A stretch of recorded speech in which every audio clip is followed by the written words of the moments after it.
Good morning, Ruchelle. First of all, thank you for being here and agreeing to do this interview, which forms part of the series People Behind the Dissertations.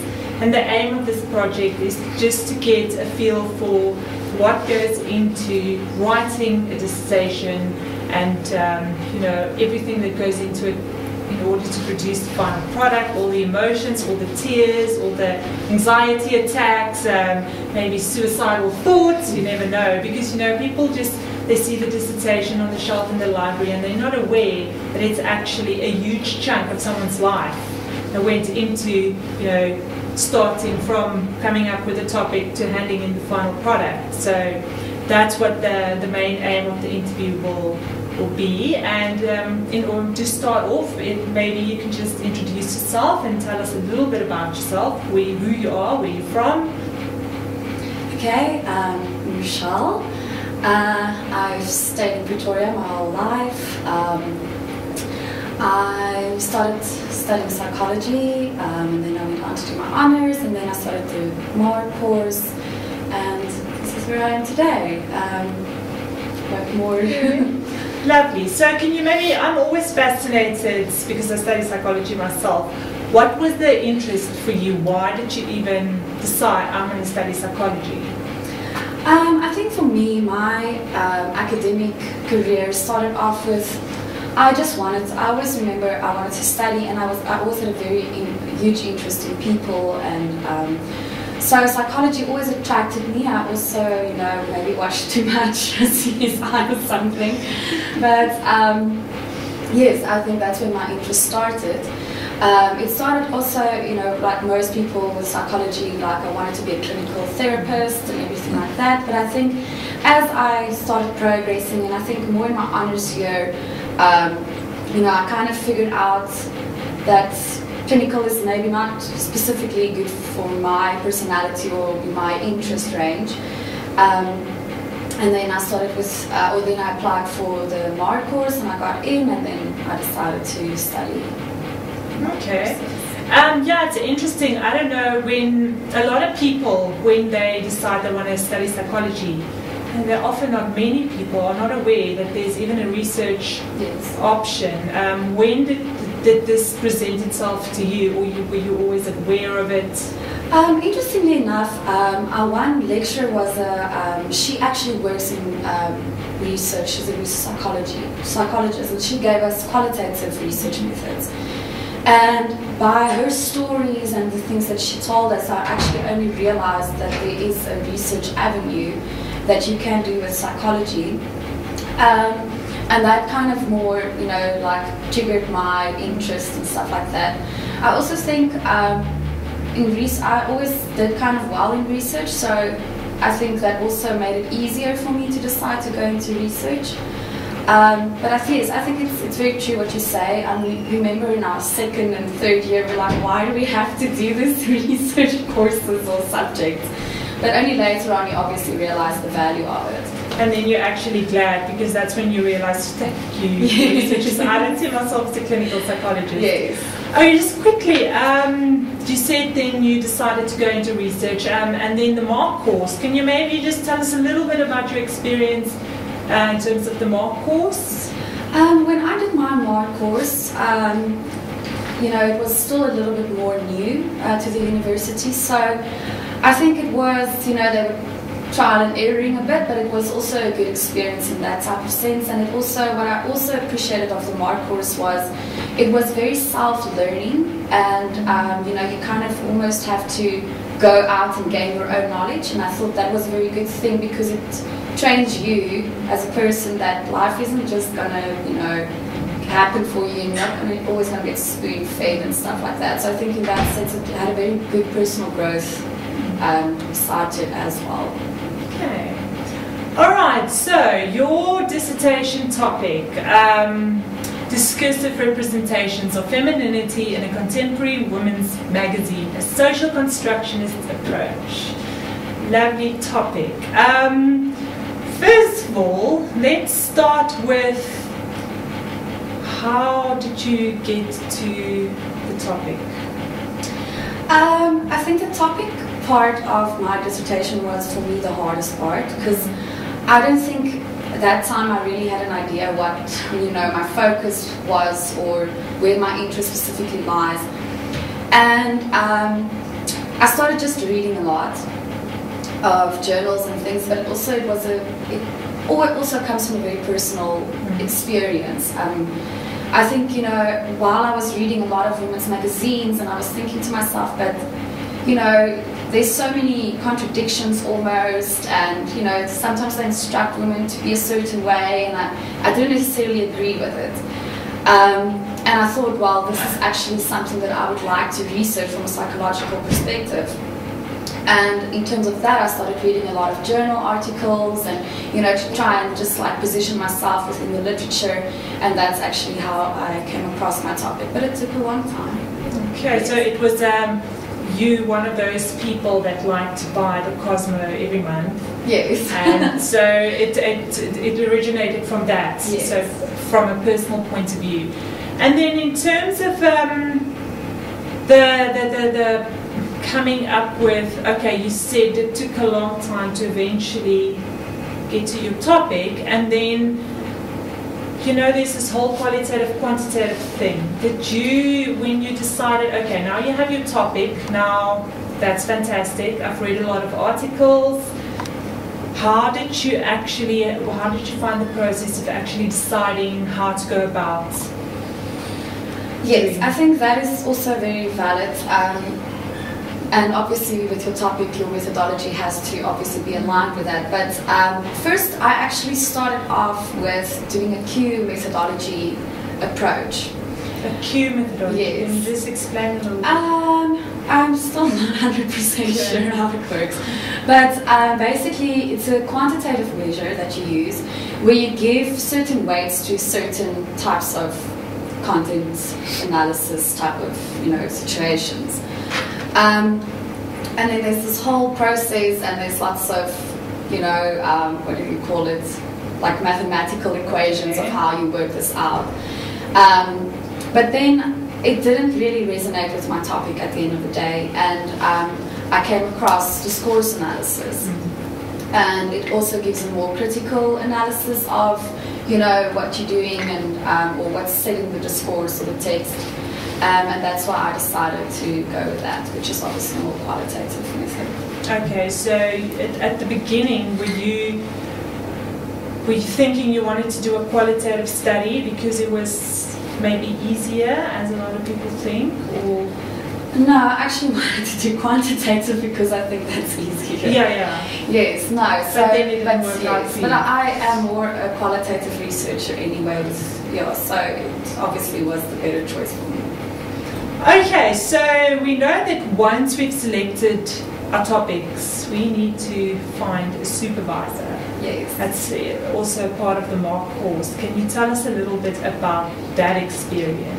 I was actually very lucky in that sense. My supervisor was on sabbatical the year I did my MARC course, so I never met him. And then I spoke to a different lecturer, and he suggested that with my topic and my interest and my personality actually, he said that he thinks Professor Fourie would be the best supervisor for me and my topic. So I met him, and from the get-go, you know, we clicked, and he understood my topic, and yes, and that's how it wasn't a long process for me. It was actually just a very lucky thing. All right. And in terms of your relationship, did he give you a lot of guidance? Did he motivate you? How was that relationship, and how did you build that relationship? I think, you know, what my supervisor understood from me is I don't like a lot of people I like to work on my own, and when I have a question, I will come to you. And I think he understood that from me. And, you know, like in the beginning with my topics, you know, like the searching of my topic and actually like focusing my research, he was a very good soundboard for me, and he gave me lots of suggestions, and, you know, like maybe you should go look at this and this and this. But I think towards the end, you know, all the things that he told me at the beginning, I already kind of knew I had to incorporate that at the end. So it was a very easy relationship actually, and when I had a problem, you know, he was always understanding and everything like that. Yeah. Okay, and then, you know, it takes a while to actually, before we come to the process of writing the dissertation, still with the research, and what do you think is the hardest part, the proposal or the actual writing of the dissertation? I think for me the proposal was the hardest part. I think for me it was actually like taking your research and finding your focus and not to get distracted by other things, you know. Then I read in a journal article, these people did this, and I think, oh, maybe I should, you know, do that rather than what I'm doing, or something along those lines.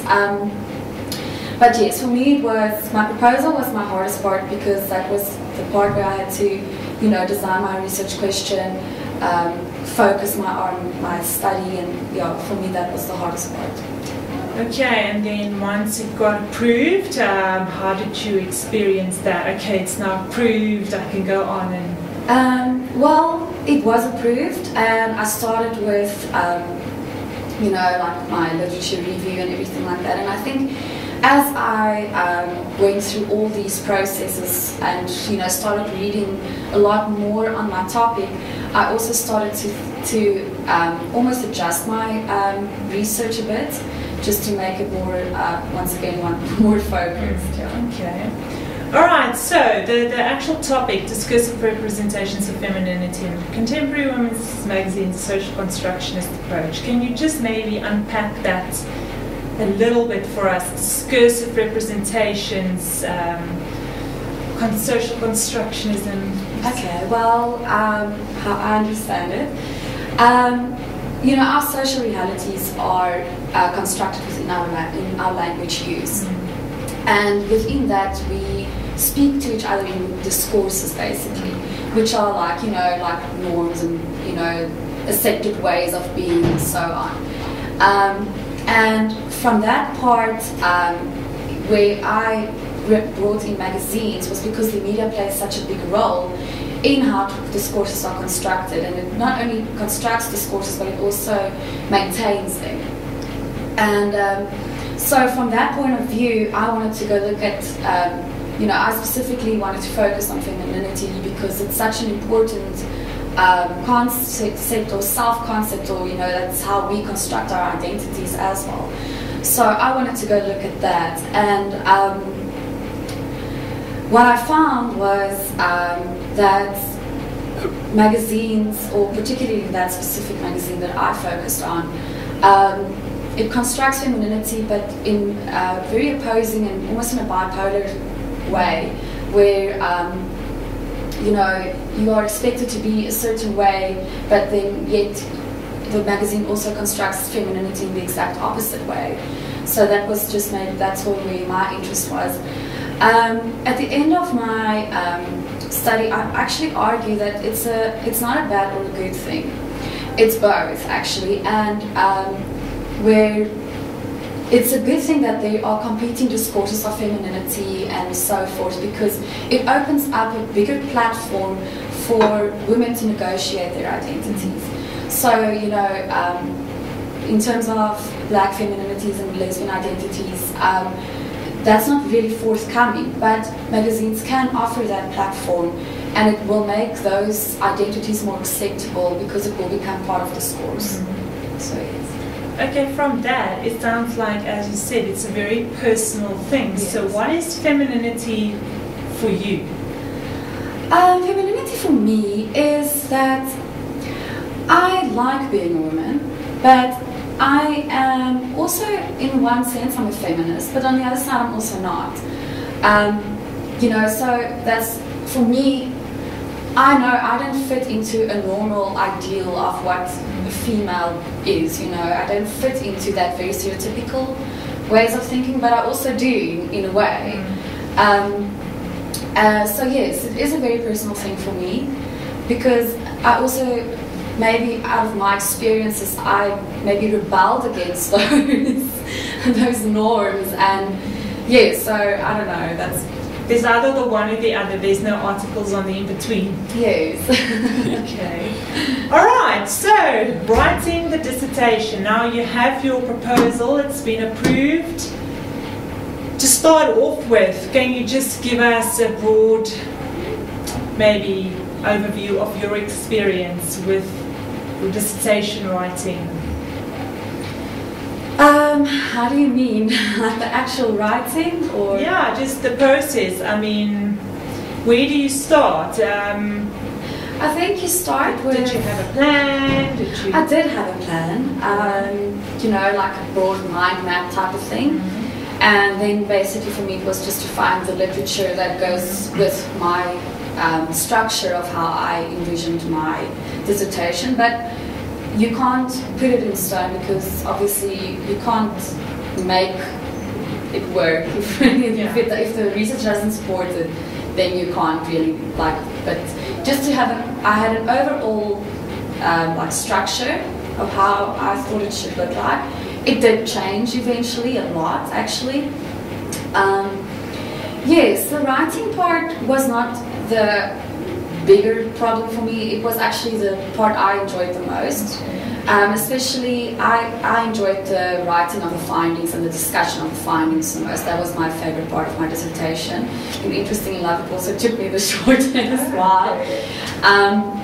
Yes, and I think in terms of writing, you can't write if you don't read.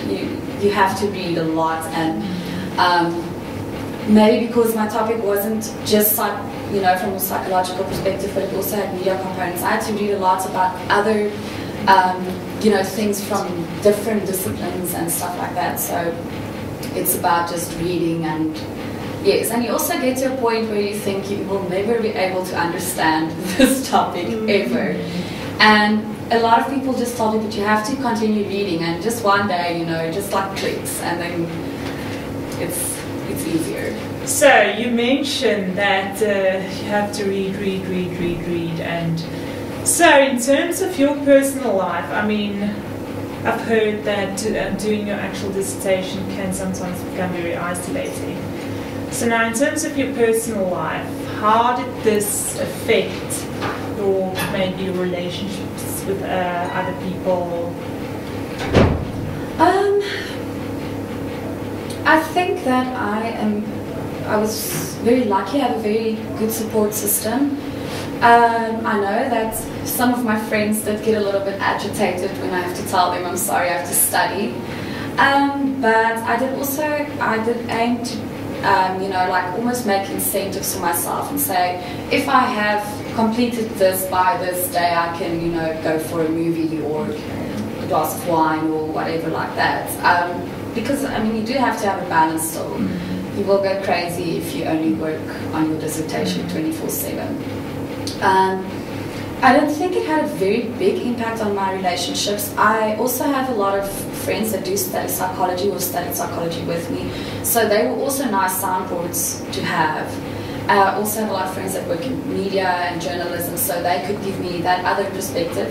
So that was a nice addition, and it made me think more critical about my topics sometimes and so on. So you had friends going through the same process of writing their dissertations, yes, I did. And then you had people on the other side in the field already who went through the process. So do you think that is a good source of support rather than just friends or family that don't really know what you're going through? Do you think having gone through this process, they can support you in a better way? Well, how would you distinguish the types? It's maybe two different types of support. Like your family that might not understand the process of a dissertation gives you a different support. They give you more the emotional support and encourage you, but sometimes it can be frustrating because they don't understand, the exact process and why is it taking so long, or why this, and it's a process. But yes, from my other friends that did go through their masters or were busy with it, it's a more almost intellectual support that you get from them, and it's a guidance type of thing and advising each other, and just discussing it sometimes just helps, and then you don't feel so isolated because you're not the only one that's going through that.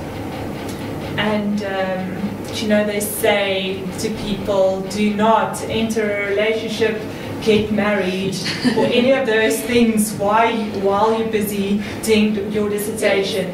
Were you in a relationship at the time? I was. Did you go into the dissertation being in a relationship?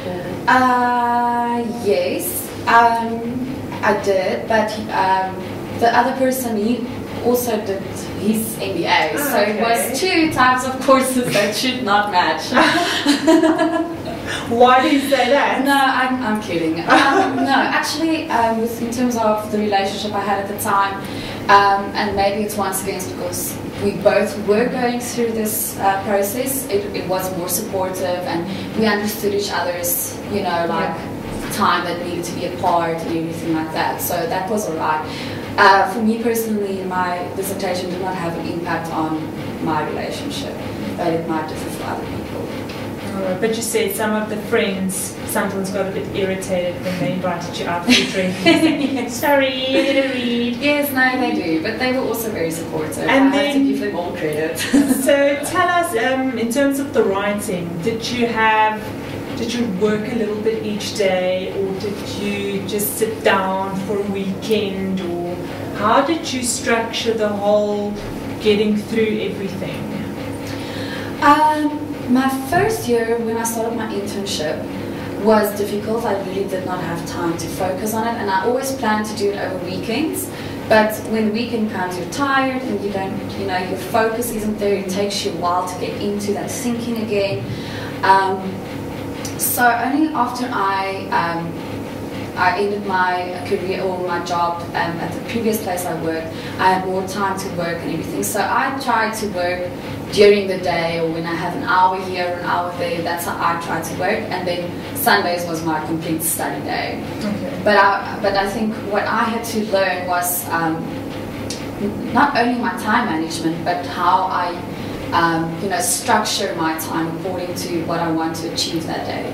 And that worked for me, was to set a deadline, like for this, for today I'm going to do this. And but I think what benefited me was to do it a little bit at a time, because it keeps your brain on the topic, as what you just do it over a weekend, and you kind of have to get into it again and remember what was my train of thought, this and this paragraph, and so almost to make it more of a continuous flow. Okay. And I read your article that was based on the dissertation. It was a completely, it didn't have participants who used literature. Oh, yes. Was that a deliberate decision, or is it just...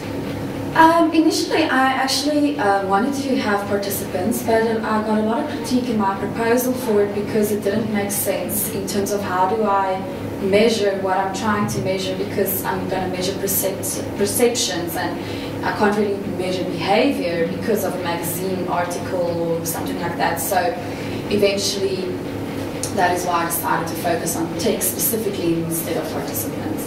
And are you glad that you had the opportunity to rather work with literature instead of people?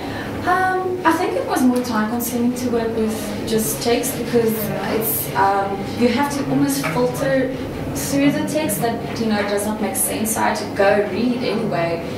And it probably took me about a month just to build my database. Where with data gathering, it might have been a quicker process, but then again then you have to do a discussion guide and everything like that, so which might have been different, I don't know. Yes, I enjoyed my analysis the way I did it. It was very satisfying for me. And would you say you are a procrastinator? Because by the sounds of it, you set yourself deadlines, but I can also sometimes do that. Yes. And then wait until the day before. Yes, I'm completely like that. Okay, yes. And do you have any strategies or stuff that you do in order to, get over that? Like a little devil on the shoulder? I am one of those people that need to be pressured to actually perform.